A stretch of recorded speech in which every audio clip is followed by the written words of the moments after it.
No man can fully grasp how far and how fast we have come. But condense, if you will, the 50,000 years of man's recorded history in a time span of but a half a century. Stated in these terms, we know very little about the first 40 years, except at the end of them, advanced man had learned to use the skins of animals to cover them.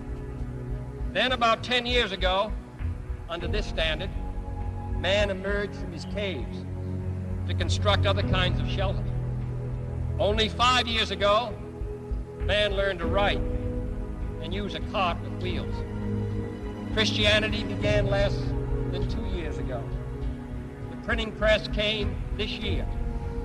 And then less than 2 months ago, during this whole 50-year span of human history, the steam engine provided a new source of power. Newton explored the meaning of gravity. Last month, electric lights and telephones and automobiles and airplanes became available. Only last week did we develop penicillin and television and nuclear power.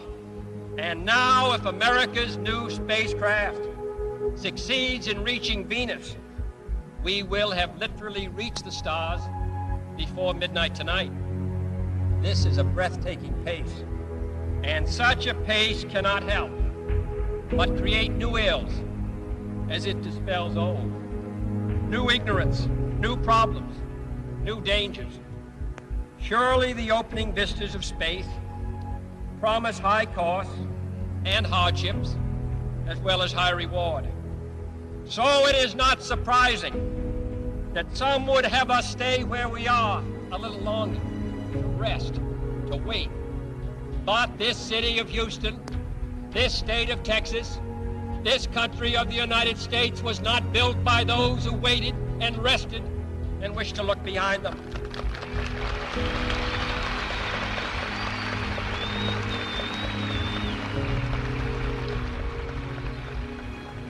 For the eyes of the world now look into space, to the moon and to the planets beyond.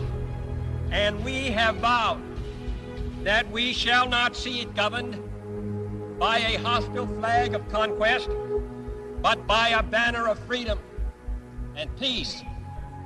The exploration of space will go ahead, whether we join in it or not.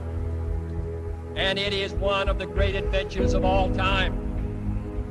Those who came before us made certain that this country rode the first waves of the Industrial Revolution, the first waves of modern invention, and the first wave of nuclear power.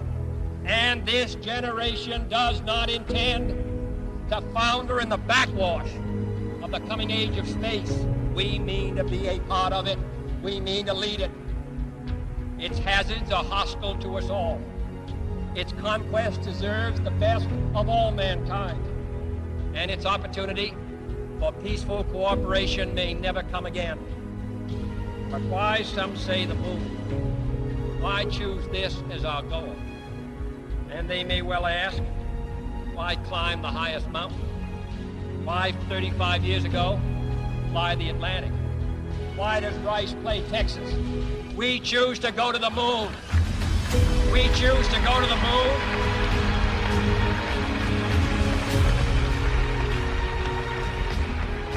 We choose to go to the moon in this decade and do the other things, not because they are easy, but because they are hard. Because that goal will serve to organize and measure the best of our energies and skills. Because that challenge is one that we're willing to accept, one we are unwilling to postpone, and one we intend to win when the others do.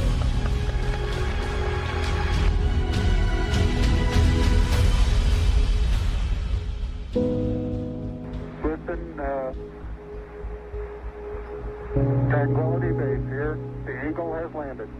Roger, Tranquility. We copy you on the ground. You got a bunch of guys about to turn blue. We're breathing again. Thanks a lot.